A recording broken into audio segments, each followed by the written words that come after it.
If you're thinking of learning to ride or have just started, here's some important information you'll need to know about the Module 1 part of the test. Before you book your Module 1 test, you must make sure you've passed your motorcycle theory test and completed the 5 elements of compulsory basic training. You'll need to have taken both of these within the last 2 years, or you won't be able to take the test. To find out more about CBT, visit direct.gov.uk/CBT. You'll need to bring the following documents with you: a valid theory test pass certificate, a valid CBT certificate, both parts of your driving licence. If you've got an old-style paper licence, you'll also need to take a valid passport with you. And you must make sure you're wearing appropriate clothing to give you the necessary protection. This sort of clothing isn't acceptable. This is what you should aim for, but if you're not sure, speak to a professional. To find out more about appropriate clothing for your test, visit direct.gov.uk/motorcycle. Here's what happens on the test. The examiner will check your paperwork and confirm your identity before taking you outside, where they'll have a look at the bike to ensure it is safe to use for the test. You will then go on to the motorcycle manoeuvring area, where you'll be asked to ride as if you're on the public road. That includes carrying out any necessary safety checks and avoiding contact with the marker cones. Here you'll carry out the following exercises: the slow manoeuvres, manual handling,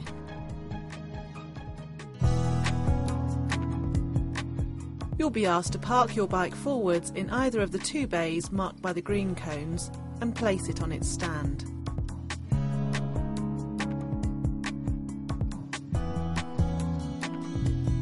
You'll then have to take the bike off its stand and wheel it backwards into the other parking bay, placing it on its stand.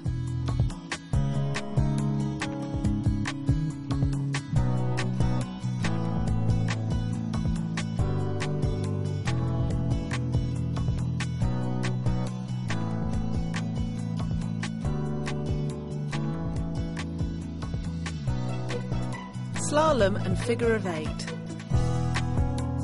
This is the slow control and steering exercise. The examiner will show you this diagram and explain what's required. You'll be asked to ride between the yellow marker cones.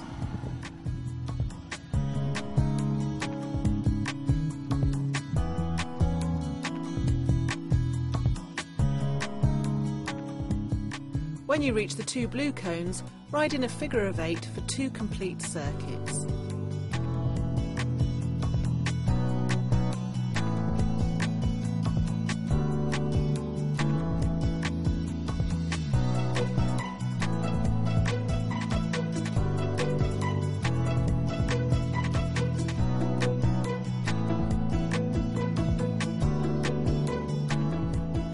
Once you have completed the exercise, the examiner will signal you to pull up close to where they are standing. Slow ride.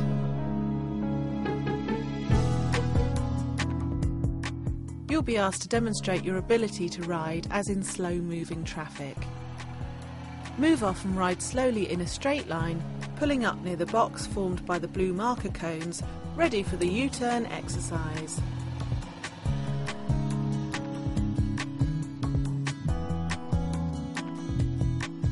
U-turn. Here you'll be asked to ride your motorcycle in a U-turn between the yellow or white lines, pulling up on the opposite side.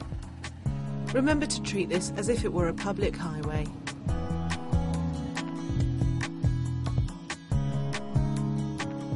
The high-speed manoeuvres. Cornering and controlled stop.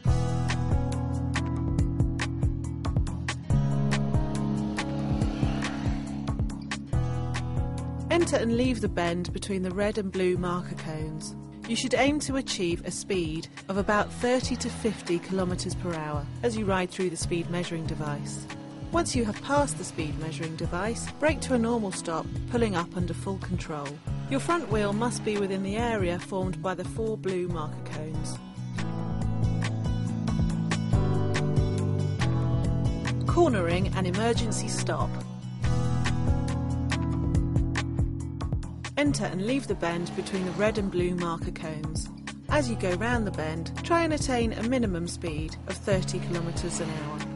When you reach the speed measuring device, you are required to be travelling at a minimum speed of 50 km an hour.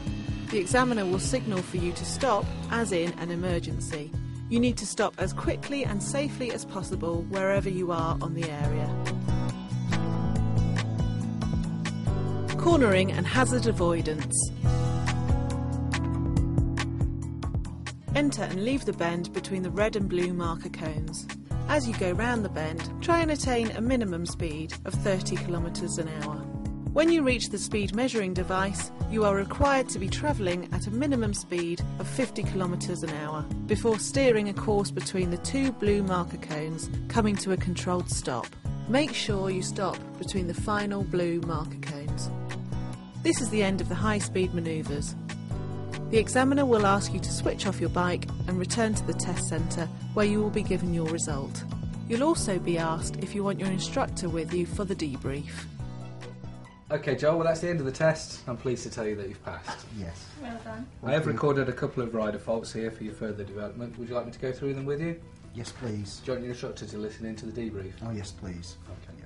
If you've passed your test, you'll be over the moon. But if you haven't, then you'll naturally be disappointed. Whatever the outcome, make sure you take time to listen to the examiner's debrief. They will give you useful advice on how you can further develop your riding skills so that you can take this forward into Module 2, or you can use the information so that you have a better chance of passing Module 1 next time. For more information, go to direct.gov.uk/motorcycle.